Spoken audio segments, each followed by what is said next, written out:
Hernandes, muito obrigado. Jesus te abençoe.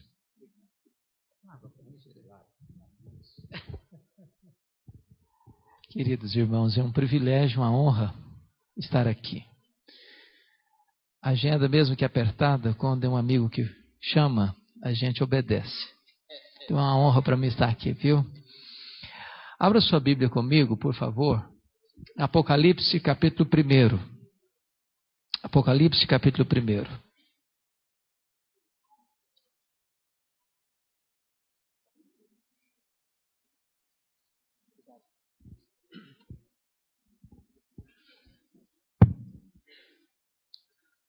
Vamos ler os versos 9 até o verso 13.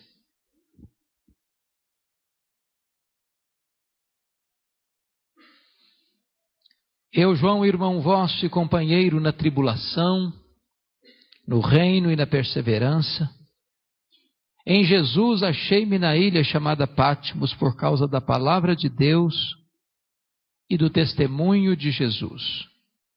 Achei-me em espírito no dia do Senhor, e ouvi por detrás de mim grande voz como de trombeta dizendo: o que vês escreve em livro e manda às 7 igrejas: Éfeso, Esmirna, Pérgamo, Tiatira, Sardes, Filadélfia e Laodiceia. Voltei-me para ver quem falava comigo, e voltado, vi 7 candeeiros de ouro, e no meio dos candeeiros, um semelhante a filho de homem. Capítulo 3, por favor, versículos 14 a 22. Carta à igreja em Laodiceia. Ao anjo da igreja em Laodiceia escreve: estas coisas diz o Amém, a testemunha fiel e verdadeira, o princípio da criação de Deus. Conheça as tuas obras, que nem és frio nem quente. Quem dera fosses frio ou quente. Assim, porque és morno e nem és quente nem frio, estou a ponto de vomitar-te da minha boca, pois dizes: estou rico e abastado e não preciso de coisa alguma. E nem sabes que tu és infeliz, sim, miserável, pobre, cego e nu. Aconselho-te que de mim compres ouro refinado pelo fogo para te enriqueceres, vestiduras brancas para te vestires, a fim de para que não seja manifesta a vergonha da tua nudez, e colírio para ungir os teus olhos, a fim de que vejas. Eu repreendo e disciplino a quantos amo. Sê, pois, zeloso e arrepende-te. Eis que estou à porta e bato. Se alguém ouvir a minha voz e abrir a porta, entrarei em sua casa e cearei com ele e ele comigo. Ao vencedor dar-lhe-ei sentar-se comigo no meu trono, assim como também eu venci e me sentei com meu Pai no seu trono. Quem tem ouvidos, ouça o que o Espírito diz às igrejas. Amém. Eu gostaria de falar nesta noite sobre o tema restaurando o fervor espiritual. Restaurando o fervor espiritual. Os anos amargos da perseguição à igreja haviam chegado. As nuvens escuras já se formavam no horizonte. E um tempo difícil, amargo, doloroso viria sobre a igreja. Desde que Nero assumiu o governo como imperador de Roma, aos 17 anos de idade, em 54, é que se prenunciava um tempo difícil. A palavra de Deus diz que todo aquele que quiser viver em Cristo piedosamente vai ser perseguido. E esse tempo tinha chegado de maneira dolorosa para a igreja. 10 anos depois, quando Nero tinha 27 anos de idade, no ano 64, dizem os historiadores que ele mesmo, com a sua megalomania, querendo reconstruir a cidade de Roma, pôs fogo na capital. E vestiu-se de ator, subiu para o alto da torre de Mecenas, tangendo a sua lira, assistindo o espetáculo das chamas. 7 noites, 6 dias de incêndio. Quando o incêndio terminou, quando as chamas se apagaram, dos 14 bairros de Roma, 10 deles haviam sido destruídos. Os 4 bairros restantes, densamente povoados por judeus e cristãos, dão a Nero o álibi para colocar a culpa do incêndio de Roma nos crentes. E começa uma brutal e sangrenta perseguição contra os crentes. Eles iluminavam os jardins de Roma, pois eram queimados vivos em praça pública. Um banho de sangue. Os crentes eram enrolados em peles de animais, jogados nas arenas para os cães morderem, para os touros pisarem, para os leões espaimados da Líbia devorarem. Uma chacina, uma perseguição cruel. 2 anos depois, 66, explode uma revolução na Palestina. Os zelotes, não aceitando os cultos pagãos que estavam acontecendo e a profanação das suas sinagogas, se rebelam contra Roma. E Roma manda para lá Tito, para tentar debelar aquela rebelião. 2 anos depois, 9 de julho de 68, Nero, em crise com o Senado, foge e se mata, comete suicídio. 2 anos depois, anos 70, Jerusalém estava cercada pelos romanos. E a cidade é destruída. E o templo é arrasado. A cidade é queimada a fogo. E os judeus são mortos e dispersos, os vivos que sobraram dispersos para o mundo inteiro, na mais longa diáspora e dispersão da história da nação de Israel, do ano 70 a 14 de maio de 1948, quando o Estado foi restabelecido. Nesse mesmo ano 70, o imperador Vespasiano inaugura o Coliseu Romano, com 100 dias de festa de inauguração. E nesta festa de inauguração, 10.000 crentes foram jogados naquela arena para serem mortos pelos animais ferozes e pelos gladiadores. Ano 86, assume o governo de Roma Domiciano, chamado de o segundo Nero, pela sua perversidade e crueldade. Foi o primeiro imperador a arrogar para si o título de Senhor e Deus. A essas alturas, todos os apóstolos de Jesus Cristo já estavam mortos, exceto João, pelo viés do martírio. Agora Domiciano deporta o apóstolo João, que era pastor da cidade da igreja de Éfeso, capital da Ásia, para a ilha do Mar Egeu, a ilha de Pátimos, tentando talvez calar a sua voz, tentando talvez silenciar a voz do último e único representante do colégio apostólico. Mas diz a Bíblia que quando todas as portas se fecharam para João na terra, Deus abriu para ele uma porta no céu.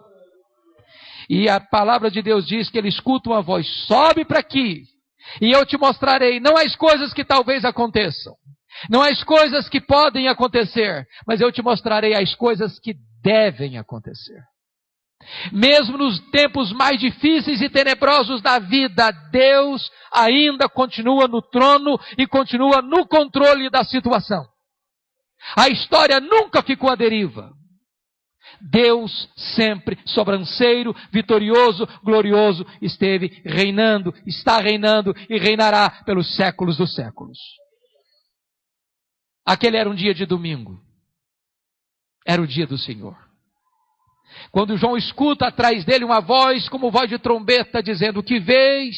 Escreve um livro e manda às 7 igrejas da Ásia: Éfeso, Esmirna, Pérgamo, Tiatiro, Sardes, Filadélfia e Laodiceia. Diz a Bíblia que quando João se volta para ver quem falava com ele, ele não vê quem falava com ele. Ele vê 7 candeeiros de ouro, símbolo das 7 igrejas. E no meio dos 7 candeeiros, um semelhante a filho de homem. Em outras palavras, o que o texto quer dizer, amados, é que Cristo só pode ser visto pelo mundo na igreja e através da igreja. Ele está no meio da igreja. Ele está aqui. Ele está neste lugar. E é por causa da presença dele que você e eu estamos aqui. Ele é o centro deste culto, ele é a razão deste culto, e é por causa dele que você e eu estamos aqui. Nós jamais podemos perder de vista, meus amados, todas as vezes que nos reunimos, desta realidade gloriosa de que Jesus está presente. Ele é o Deus vivo. Ele é o Deus que intervém. Ele é o Deus que liberta o cativo. Ele é o Deus que dá vista aos cegos. Ele é o Deus que apruma o aleijado. Ele é o Deus que faz o mudo ouvir e falar. Ele é o Deus que faz com que a mulher estéril seja alegre mãe de filhos. Ele é o Deus que liberta. Ele é o Deus que perdoa. Ele é o Deus que salva. Ele é o Deus que faz nova todas as coisas. E esse Deus Todo-Poderoso está aqui nesta noite.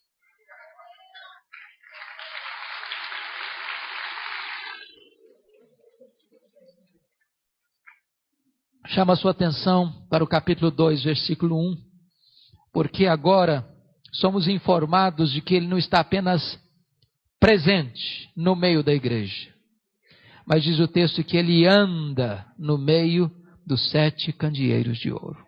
Ele está andando entre nós. E você pode perguntar, mas fazendo o quê? Ele está aqui para sondar a sua igreja, para exortar sua igreja, para corrigir sua igreja, para consolar sua igreja, para fazer promessas à sua igreja. E se você perceber, quando o Senhor Jesus começa a andar no meio daquelas 7 igrejas, há um estribilho que vai ser usado em todas elas, repetido em todas elas. E esse estribilho é esse: eu conheço, eu conheço. Eu conheço, eu conheço, eu conheço, eu conheço, eu conheço, eu conheço. Para 5 destas 7 igrejas, Jesus vai usar o mesmo estribilho: eu conheço as tuas obras.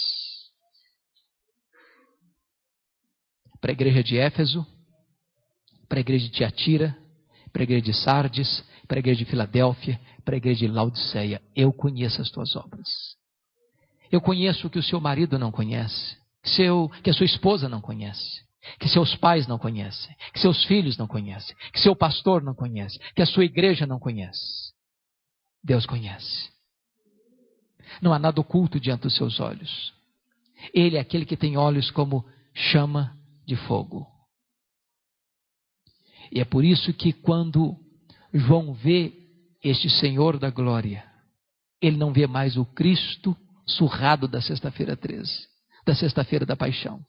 Ele não vê mais o Cristo espancado, cuspido, vilipendiado e zombado. Ele vê o Cristo da glória. Diz a Bíblia que agora os seus cabelos não estão mais cheios de sangue e poeira, mas são brancos como a neve. Diz a Bíblia que agora os seus pés não estão mais cravados no lenho, mas são como bronze polido. Diz a Bíblia que agora suas mãos não estão mais presas no lenho, mas seguram a igreja. Diz a Bíblia que a sua voz não está mais embargada pela sede, mas é voz como de muitas águas. Diz a Bíblia que o seu rosto não é mais um rosto desfigurado pela pancadaria, mas brilha como o sol no seu fulgor. E diz a Bíblia que quando João vê o Cristo da glória, ele cai como morto aos seus pés. E o Senhor põe a mão direita sobre ele e diz: não temas, João. Eu sou o primeiro e o último. Eu estive vivo, eu estive morto, mas eis que eu estou vivo pelos séculos dos séculos, e eu tenho as chaves da morte e do inferno. Nós não estamos adorando o Cristo que esteve vivo e está morto, nós estamos adorando o Cristo que esteve morto e está vivo. E Ele está aqui para dizer para você: eu conheço as suas obras. Eu conheço a sua vida, eu conheço a sua família, eu conheço o recesso da sua alma, eu conheço a intimidade do seu coração, eu conheço. Mas para a igreja de Esmirna, a mais pobre igreja da Ásia, Jesus Cristo disse assim: eu conheço a tua pobreza e a tua tribulação, mas para mim, tu és rica. Eu acho isso magnífico. Porque você e eu temos uma noção do que é uma igreja rica. Talvez uma igreja que tenha um templo suntuoso. Talvez uma igreja que tenha muitos membros. Talvez uma igreja que tenha um orçamento robusto. Talvez uma igreja que tenha muita gente influente na sociedade. Mas o Senhor Jesus olha para uma igreja pobre, diz: tu és pobre, mas lá diante do céu tu és rica. O que importa, amados, é que uma igreja seja fiel ao Deus fiel.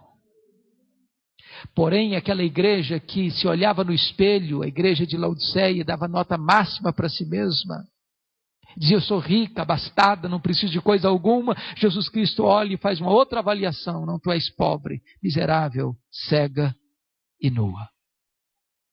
Para a igreja de Pérgamo, uma das mais importantes cidades da Ásia, Jesus olha para aquela igreja e diz: eu conheço o lugar onde tu habitas, onde está o trono de Satanás.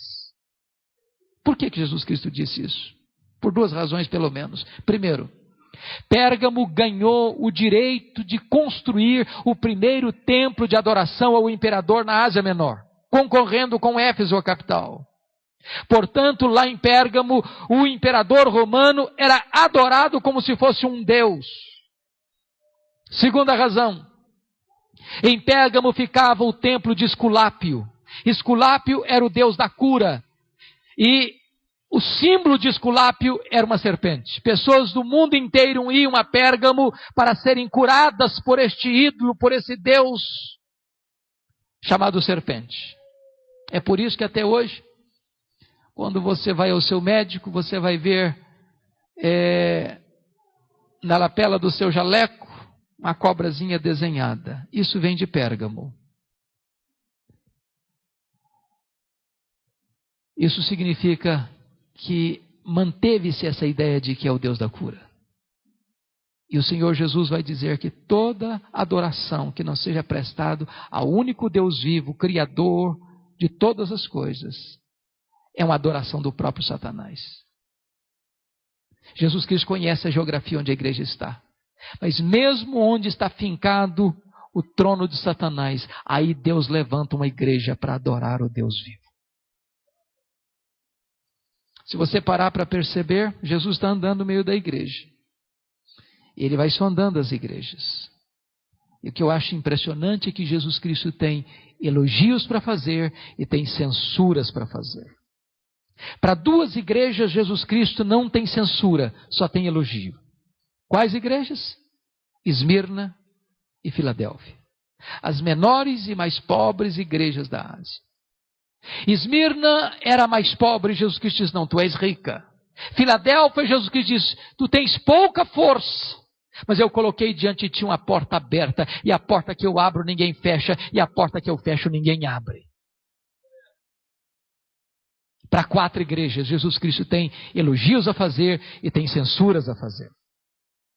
Para a igreja de Éfeso, Jesus Cristo elogia aquela igreja pela sua ortodoxia, pelo seu zelo pela palavra, por não suportar os falsos apóstolos, para colocar na prova aqueles que se diziam apóstolos e não eram. Porque Jesus diz: eu também tenho uma coisa a teu favor, que tu odeias as obras dos nicolaítas, as quais eu também odeio. Mas Jesus Cristo disse: eu tenho uma coisa, porém, contra ti, igreja de Éfeso, é que tu abandonaste o teu primeiro amor. Preste atenção aqui, irmãos. A ortodoxia é boa, ela é importante, ela é necessária, ela é insubstituível, mas só a ortodoxia não agrada o Senhor Jesus.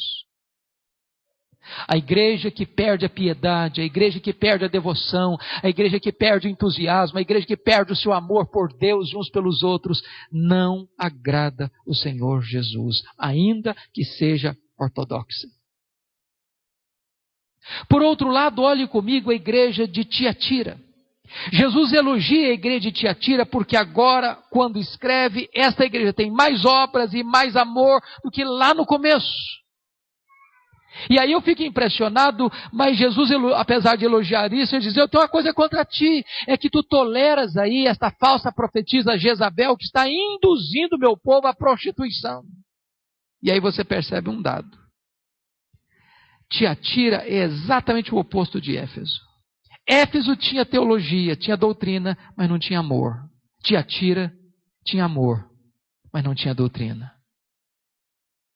Se uma igreja com doutrina, sem amor, não agrada a Deus, uma igreja com amor sem doutrina também não agrada a Deus. Estas duas coisas não podem ser separadas. É ortodoxia e piedade. É credo e conduta. É teologia e vida. É verdade e devoção. Para a igreja de Pérgamo, Jesus Cristo tem elogios a fazer, porque havia gente tão fiel a Deus como o seu líder Antipas, que morreu martirizado dentro de um boi de bronze, incandescido. Por outro lado, tinha gente dentro daquela mesma igreja, seguindo a doutrina de Balaão, apartando-se da verdade de Deus. Pelas minhas andanças por aí, de vez em quando se faz a seguinte pergunta para mim: como é que você avalia a igreja? Ou às vezes a pergunta é mais específica: como é que está a igreja que você pastoreia? E a minha resposta é essa: vai muito bem, vai mais ou menos, vai mal. Sabe por quê? Numa mesma congregação você tem gente cheia do Espírito Santo de Deus. Você tem gente que está claudicando. E você tem gente que está retrocedendo. Na igreja de Pérgamo tinha gente pronta a morrer por Cristo. E tinha gente negociando a verdade. Jesus se dirige à igreja de Sardes. E tem um elogio para fazer. Porque tinha algumas pessoas que ainda não haviam contaminado as suas vestiduras. Mas Jesus Cristo denunciou dizendo: se você tem nome de que vive, mas você está morto. Aquilo que impressiona os homens não impressiona a Deus, porque Ele não vê apenas a aparência, Ele vê o coração. Por outro lado, irmãos, para uma igreja, Jesus Cristo não tem nenhum elogio para fazer, apenas censuras. A igreja de Laodiceia.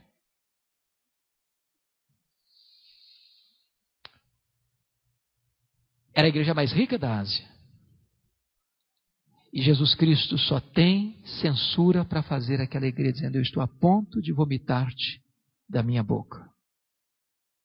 A grande pergunta a fazer é esta: qual foi o diagnóstico que Jesus Cristo fez desta igreja? Então eu chamo a sua atenção para isso. O que mais me impressiona não é o que Jesus viu na igreja, é o que Jesus não viu na igreja. A igreja que só recebeu censura de Jesus tem algumas características. Primeiro, você não encontra nesta igreja nenhuma denúncia de heresia.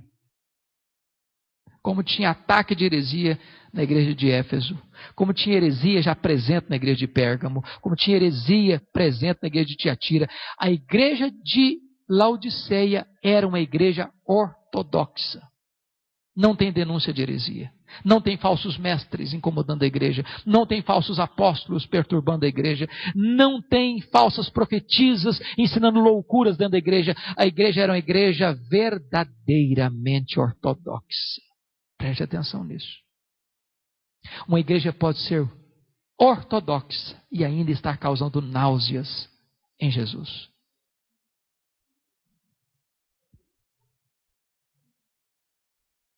Uma igreja pode ter zelo pela palavra e estar completamente sem fervor espiritual. Segunda coisa que Jesus não viu naquela igreja. Jesus não fez qualquer denúncia na igreja de Laodiceia de imoralidade.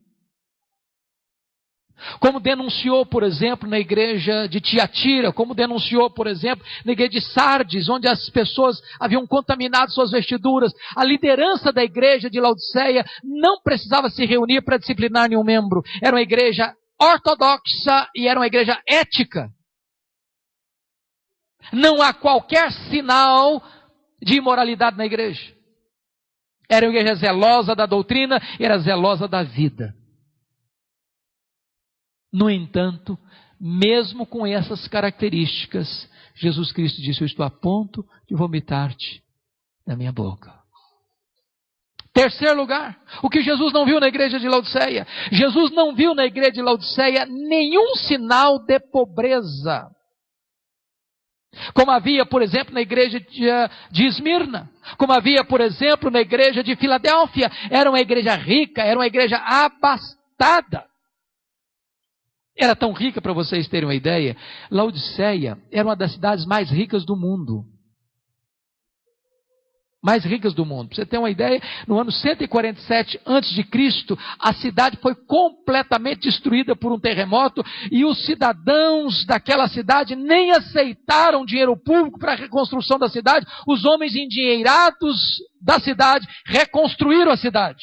A igreja refletia a riqueza da cidade.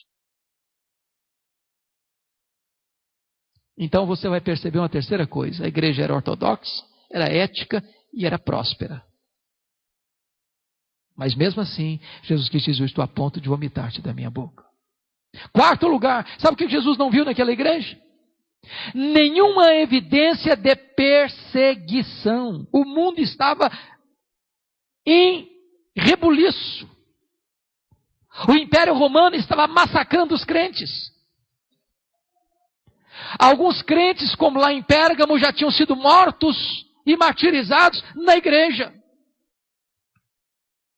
Mas na igreja de Laodiceia havia uma paz, tranquilidade. E aí eu noto uma coisa: a igreja era ortodoxa, a igreja era ética, a igreja era próspera, a igreja estava em paz. Se eu morasse lá, talvez gostaria de ser membro daquela igreja. Então, vamos perguntar: o que é que Jesus viu na igreja? Qual foi o diagnóstico de Jesus? Então, eu gostaria de hoje trabalhar com vocês 3 pontos aqui. Primeiro, um diagnóstico. Segundo, um apelo. Terceiro, promessas. A pergunta é: qual é o diagnóstico que Jesus Cristo fez da igreja de Laodiceia? Sabe qual foi? Falta de fervor espiritual.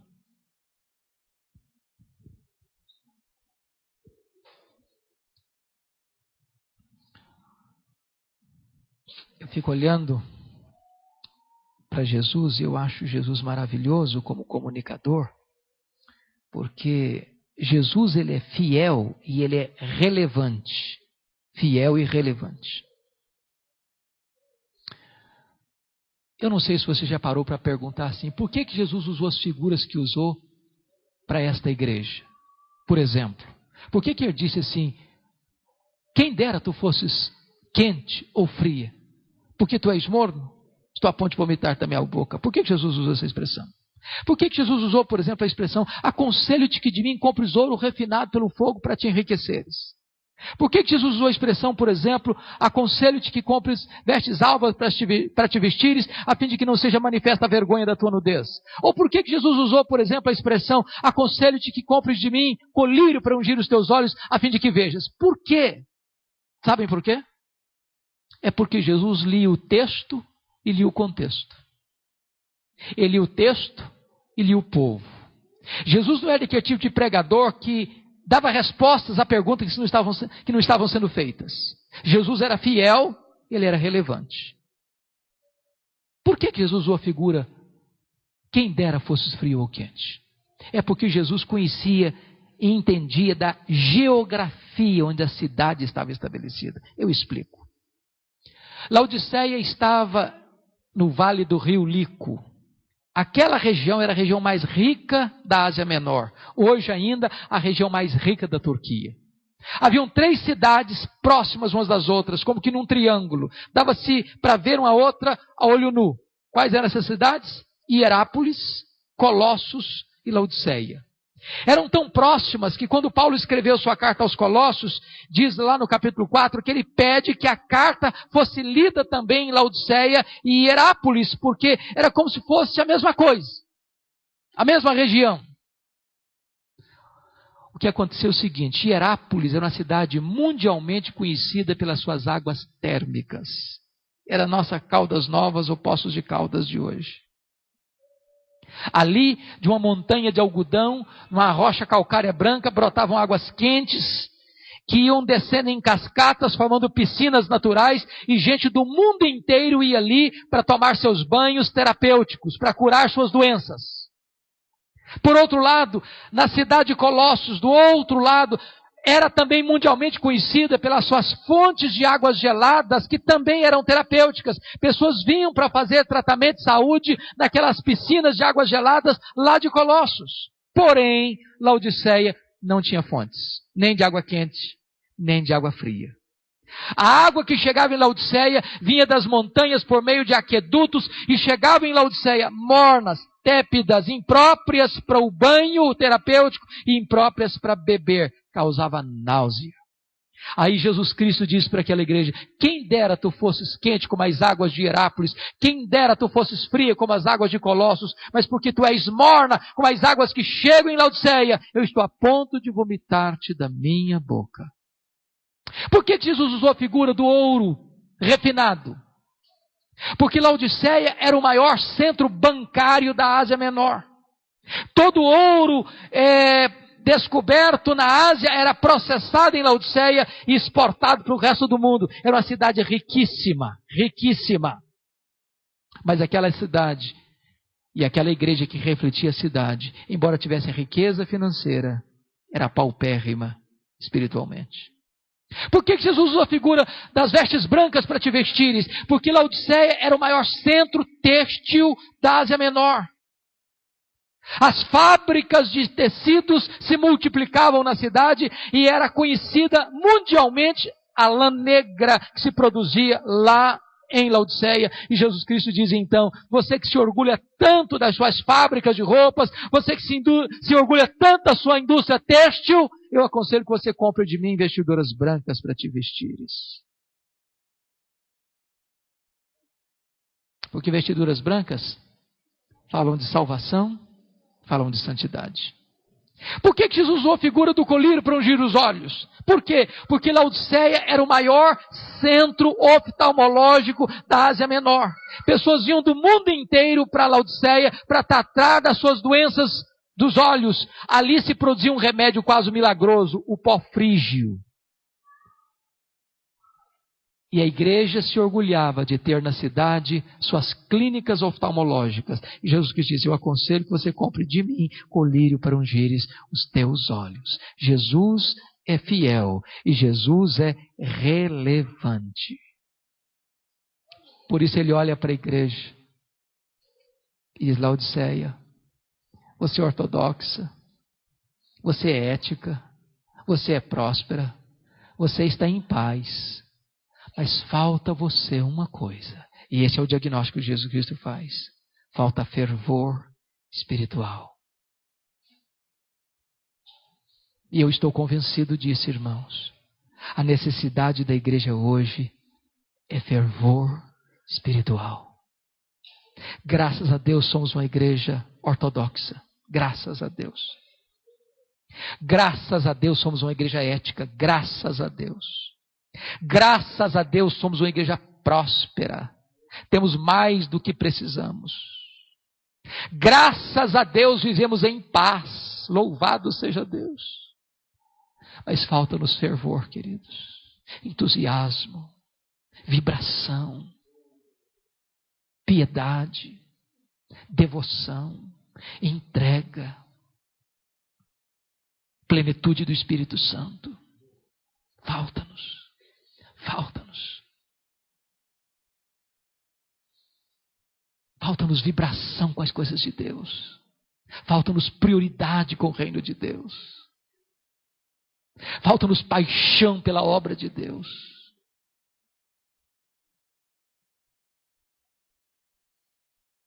Eu estou convencido disso, queridos, de que nós precisamos desesperadamente buscar este fervor espiritual.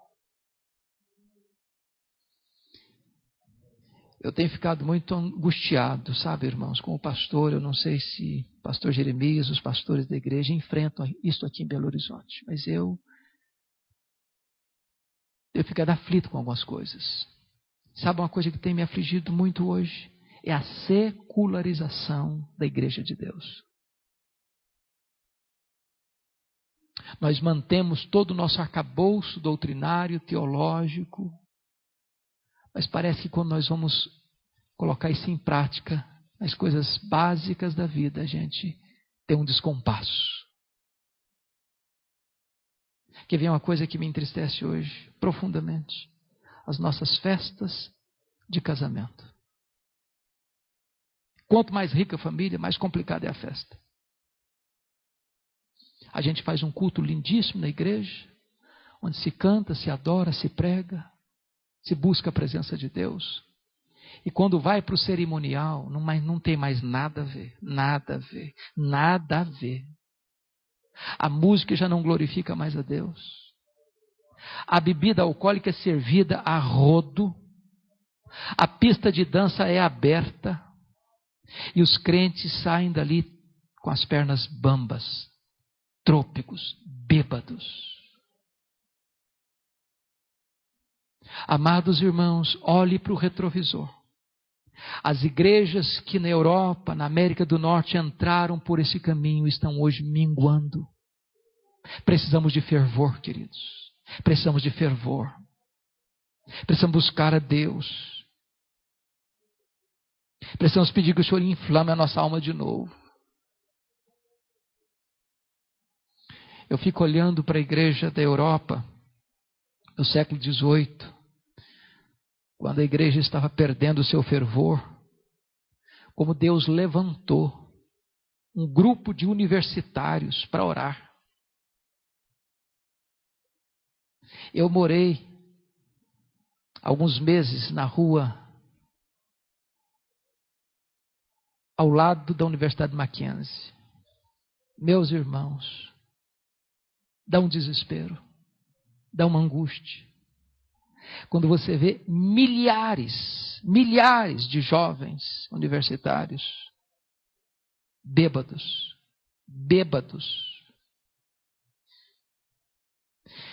É o segundo bar que mais se vende cerveja em São Paulo. Fica exatamente em frente. E eu fico imaginando, quando a moçada, em vez de ir para um happy hour de um bar de esquina na sexta-feira, resolver fazer um clube santo para orar, para acertar a vida com Deus, para clamar por avivamento, para atravessar madrugadas de vigílias em oração, pedindo que rasgue os céus e Deus desça com poder. Foi no dia 31 de dezembro de 1739, às 3 horas da madrugada, que esta reunião de oração chamada Clube Santo experimentou uma visitação poderosa de Deus. E aqueles moços, John Wesley, George Whitefield e tantos outros, se levantaram no poder do Espírito Santo, e as igrejas que estavam vazias começaram a se encher de gente faminta de Deus, e um avivamento percorreu toda a nação. Que Deus nos dê fervor. Que Deus venha sobre nós com grande autoridade e poder, aquecendo de volta o nosso coração. Volte um pouco a sua ficha, amado. Volte a pensar naquele tempo que você orava mais do que ora hoje.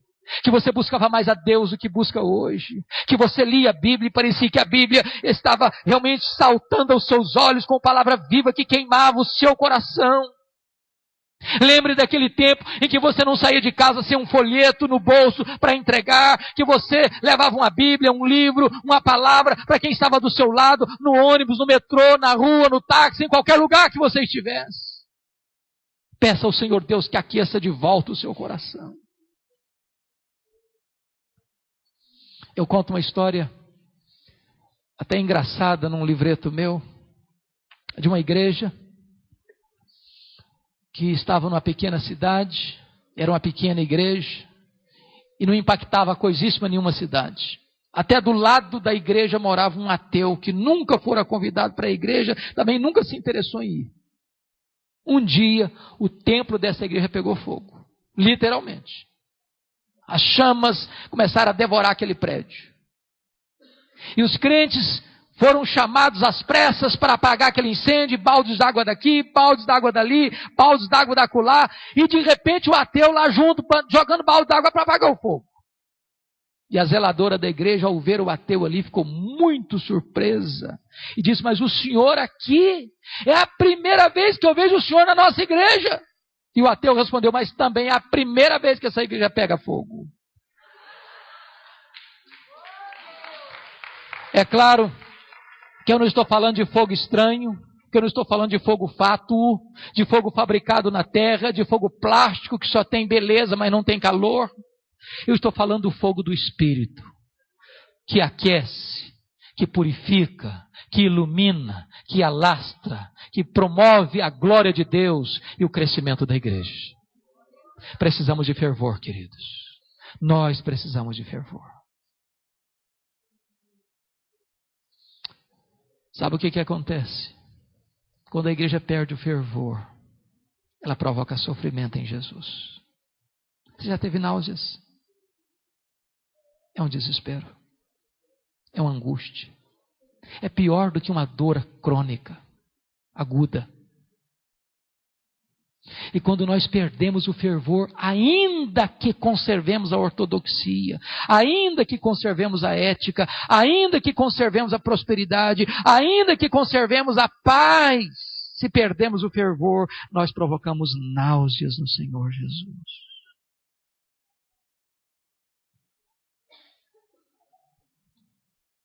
O Senhor Jesus está passando aqui.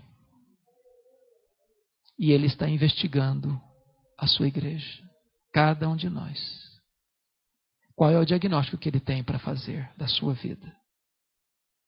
Como é que você está nesta noite, aos olhos daquele que vê todas as coisas? Depois do diagnóstico, irmãos, vem um apelo de Jesus. Preste atenção. O diagnóstico é feito dos versos 15 ao 17. Agora vem o apelo de Jesus do 18 ao 20. E Jesus é tão doce, é tão terno, é tão meigo, é tão cavalheiro, que em vez de ele dar uma ordem, ele dá um conselho. Aconselho-te. E ele se apresenta como um mascate, como um vendedor. Aconselho-te que de mim compres ouro, vestes, colírio. O produto é básico, é essencial e o preço é de graça. Aconselho que de mim compres. Mas sabe o que me impressiona aqui, meus amados? É que às vezes quando a igreja perde o fervor, ela corre o risco de buscar qualquer outra novidade para substituir o fervor. Nós corremos o risco de tentar preencher essa lacuna com outra coisa, com ativismo, com programações, com muitas atividades, com agenda complicada demais. E Jesus Cristo está dizendo o seguinte: a solução para a igreja não é correr atrás da última novidade do mercado da fé. O Jesus Cristo está dizendo: compre de mim, de mim, de mim. Jesus é o remédio para a igreja. Jesus é quem restaura o fervor da igreja. Jesus é quem tem a resposta para a igreja. É em Jesus que nós encontramos de volta o fervor espiritual.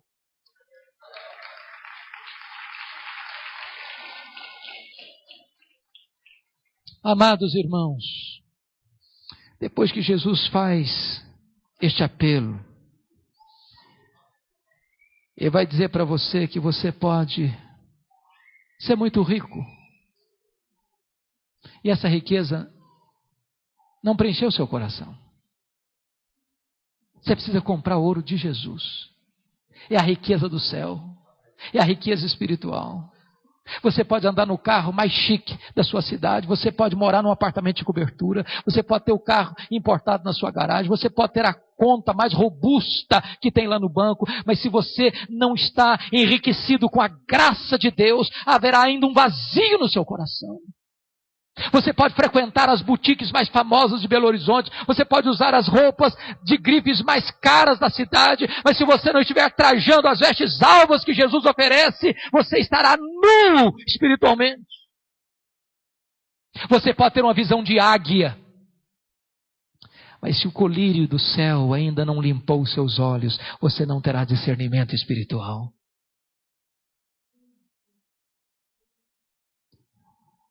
Chega no verso 19, o Senhor Jesus tem uma afirmação a fazer e uma ordem a dar. E a afirmação é essa: eu repreendo e disciplino a quantos amo. Sabe o que é bonito em Jesus? Ele pega pesado.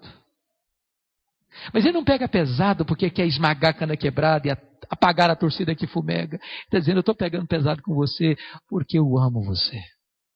Porque eu me importo com a sua vida. Porque eu não quero que você continue vivendo uma vida vazia, seca, árida, sem fruto, sem vigor, sem entusiasmo, sem calor, sem devoção, sem piedade. Sem vibração espiritual. Eu repreendo e disciplina quantos amo. Aí vem a ordem, sê pois zeloso e arrepende-te. Muda de vida, muda de rumo, muda de conduta. Chega no verso 20, Jesus docemente está dizendo assim, eis que eu estou à porta e bato. Se alguém ouvir a minha voz e abrir a porta, eu entrarei, cearei com ele e ele comigo. Sabe o que mais me deixa espantado nesse texto? É a possibilidade de nós nos reunirmos, cantarmos, pregarmos, orarmos, ofertarmos e Jesus ainda estar do lado de fora. Jesus estava do lado de fora.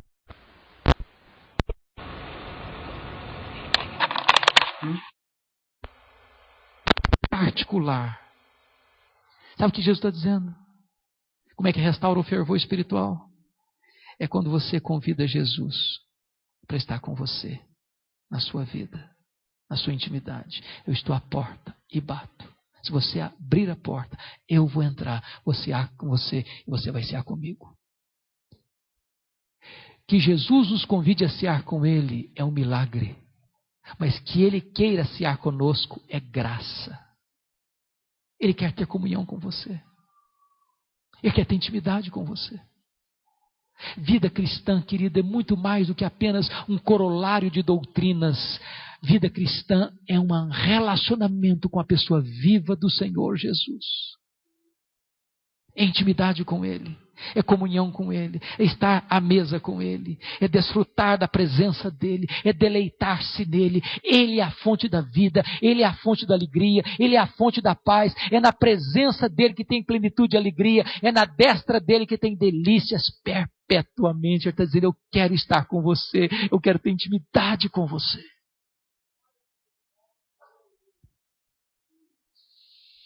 Depois deste apelo, Jesus tem promessas para fazer. Veja comigo que no verso 14 ele diz que ele tem autoridade credencial, competência para fazer promessas. Veja aí o verso 14. Ao anjo da igreja em Laodiceia escreve, estas coisas diz o Amém. Quando fala o amém, ele é a última palavra de Deus. Ele é o ômega de Deus. Se você não ouvir Jesus, não resta mais esperança para a sua vida. Agora, Deus nos fala pelo Filho. Segundo, eu sou a testemunha fiel e verdadeira, ou seja, quando eu falo, eu cumpro. Quando eu prometo, eu realizo. Ele não é homem para mentir. Ele pode restaurar o fervor espiritual no seu coração. Ele pode trazer de volta o calor para a sua alma. Ele pode reavivar a sua alma. Ele pode inflamar você com o seu espírito. E se você crê que Ele é fiel para cumprir o que Ele prometeu nesta noite, Ele pode batizar você com o seu poder, com a sua graça. Um batismo de amor, um batismo de entusiasmo, um batismo de devoção, um batismo de poder espiritual.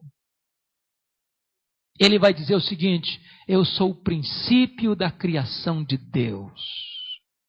É claro que Jesus não está querendo dizer aqui o que o presbítero Ário, lá de Alexandria, entendeu equivocadamente, que Jesus foi o primeiro ser criado por Deus. Não! Quando diz que Ele é o princípio da criação, significa que Ele é o agente da criação, porque todas as coisas foram feitas por Ele, e sem Ele nada do que foi feito se fez. E se Ele chamou à existência as coisas que não existiam, Ele pode também restaurar o fervor espiritual no seu coração. Quando chega no verso 21, ele vai fazer a promessa.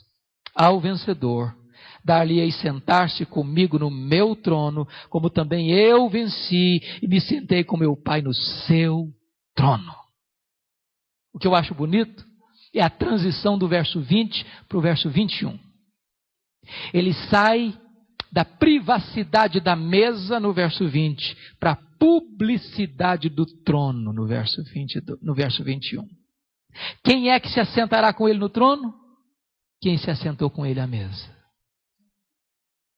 Quando você, na sua intimidade, no seu quarto, na sua vida particular, na sua devoção individual, anda com Jesus, você tem a promessa que um dia você vai se assentar com ele publicamente no seu trono.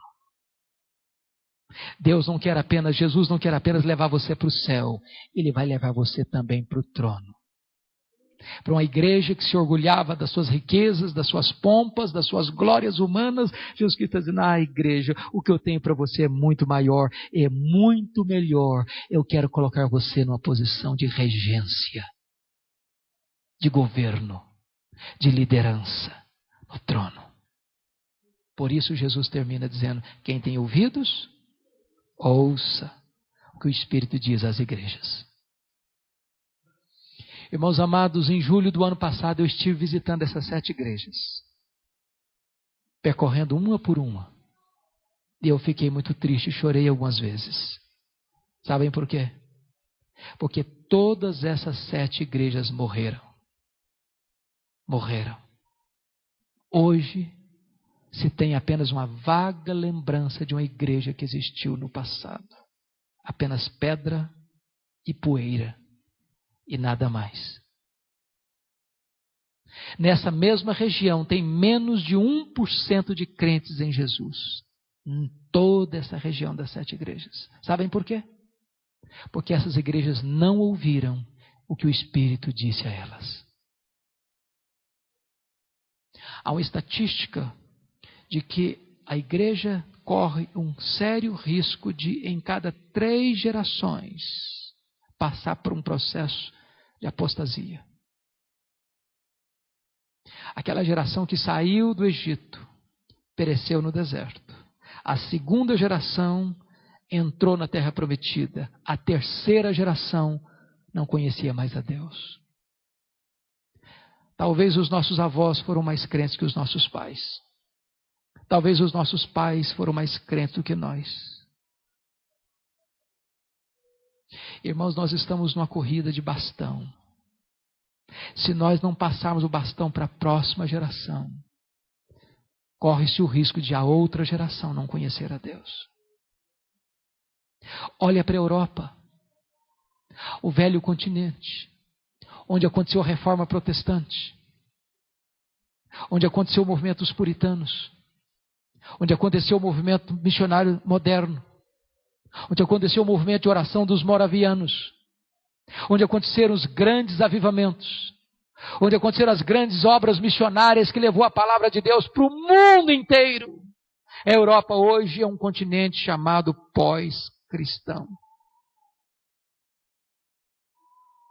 Menos de 4% dos crentes frequentam a igreja hoje na Europa. Recentemente recebi um telefonema de um amigo lá de Londres e ele estava me dizendo: pastor Hernandes, a Inglaterra não é mais o país de George Whitefield, de John Wesley. A Inglaterra não é mais o país de William Wilberforce. A Inglaterra não é mais o país de Charles Haddon Spurgeon. A Inglaterra não é mais o país de John Stott, de Mark Lloyd Jones. A Inglaterra é hoje o país de Richard Dawkins, o patrono dos ateus no mundo inteiro. Os templos estão sendo vendidos e transformados em teatros, transformados em museus, transformados em boates. E a igreja parece que está como um vale de ossos secos. Olha para a realidade da América do Norte, onde nós temos muitas igrejas chamadas dead churches, igrejas mortas. Templos enormes, catedrais lindíssimas, mas vazias. Vazias. Estive agora no mês de julho em Amsterdã, um país de cultura e tradição protestante. Os grandes templos são apenas lugares públicos de obras sociais do governo, mas não tem mais culto, não tem mais gente, não tem mais povo para frequentar. Sabem por quê? Porque essas igrejas não ouviram o que o Espírito Santo disse a elas. Que Deus tenha misericórdia de nós. Que Deus não permita que entremos por esse caminho da frieza, da mornidão, do secularismo. Que Deus não permita que jamais negociemos a verdade, o compromisso, a fidelidade. Mas entendamos uma coisa, queridos. Não basta apenas ortodoxia. Não basta apenas ética. Não basta apenas prosperidade. Não basta apenas ter paz. Precisamos do fervor. Do fervor que não pode ser gerado na terra, só pode vir do trono de Deus. Que não pode ser produzido pelo homem, só pode ser gerado pelo Espírito Santo de Deus. Que Deus tenha misericórdia de nós e inflame o nosso coração. Pastor Jeremias, ore por nós, por favor.